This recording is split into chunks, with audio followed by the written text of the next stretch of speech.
Cincinnati Bengals and the New England Patriots. Cincinnati is favored by 8.5. The over-under is 41 in this one. Thoughts on this one? I'm taking New England to cover this 8.5. This T. Higgins news is bothersome. I'm not convinced that Chase isn't going to just try and stick it to him and sit out this one game because of the contract dispute and just forfeit the game check to see if he can lose the battle to win the war and kind of show that they need him. So there's a built-in narrative a little bit, but I think New England covers is 8.5. Like offensively, no, it's not going to be good, but defensively, you expect New England to be good. They haven't turned over a whole bunch of that defense. Obviously, Gerard Mayo was a centerpiece of that defense under Bill Belichick for a long time, and I expect him to bring kind of a passion and a presence there to help the defense keep it closer. And I hate the number. 8.5 is a dirty number for a football game because that means it has to be 9, and games don't really end in 9. That's kind of a weird thing. So then you're thinking 10, and I definitely don't think the Bengals win by 10. So, Kevin math. So that's kind of how it's working in my brain. But I'm taking New England to cover this 8.5. I'm taking the under. I don't think there's going to be many points scored here.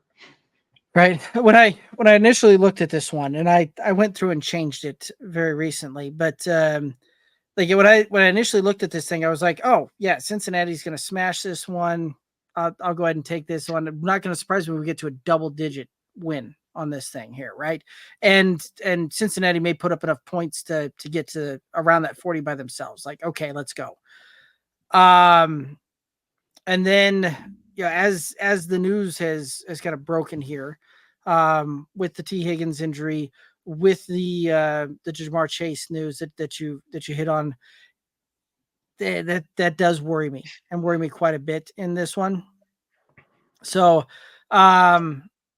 because outside of those guys, Zach Moss and Chase Brown, there's a lot of question marks there as far as what that running back's going to look like and that run game's going to look like.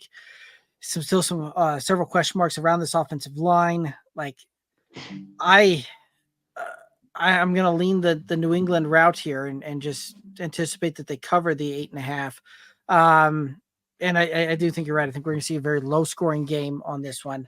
But several of the props that I liked, there are several New England wide receivers that had juicy kind of props on that one. And the one I really liked was Pop Douglas to go over 36.5 receiving yards. So I liked that one. I liked mine as well, just because it's a lower number. But Jalen Polk over 29.5 receiving yards. Like, yeah. This isn't a whole lot, guys. And if we're expecting Cincinnati to be comfortably in the lead, the Patriots are going to have to abandon the run game a little bit to, get back in there, if you will, right? If they're trailing by 10 early and they just kind of keep it at pace, well, to try and chew into that, you got to throw the ball and save some clock. So I think both these guys are going to go over it, Derek. Yeah, I looked at that one and I was back and forth between those two as to which one I was going to call the shot on and just settled on the Pop Douglas one because I think we'll probably see him on the field a little bit more. So I felt a little more comfortable that way. But both of those ones are super juicy and I like it.